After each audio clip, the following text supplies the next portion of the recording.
assalamu aleykum bandiraɓe fulɓe ina wondi ɗo e o ko mi woni lamɗo makko yette jawoji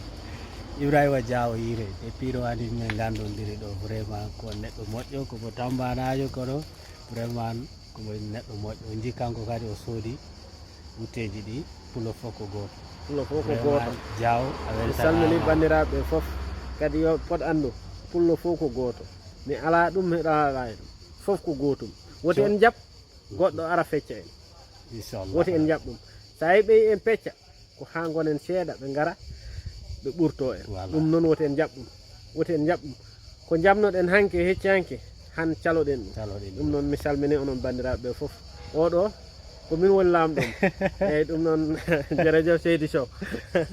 Seydi ɗum noon vraiment ko bo moƴƴo depuis wani min gandodiri ɗo vraiment onoon ko andi yettere Allah neɗɗo sa yi ɗum tan ko jikkum nanguirta ɗum kanko noon ko neɗɗo moƴƴo ko neɗɗo jaltuɗo e yimɓe kadi ko neɗɗo tedduɗo e yimɓe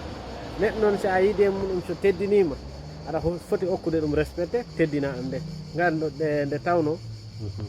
hay hunde ala ko ɓuuri neɗɗago kala ko jiiɗa adduna ko neɗɗago ko respect kadi woni foof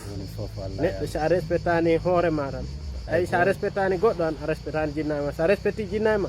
kala mo jiiɗa e aduna a respecta ɗum noon wassalam on calminama vraiment mi weltanimama min ko yette jaajo moƴƴo vraiment inchallah rabbi Diawo ma janggo en jiiɗo anani inchallah jarama vraiment merci beaucoup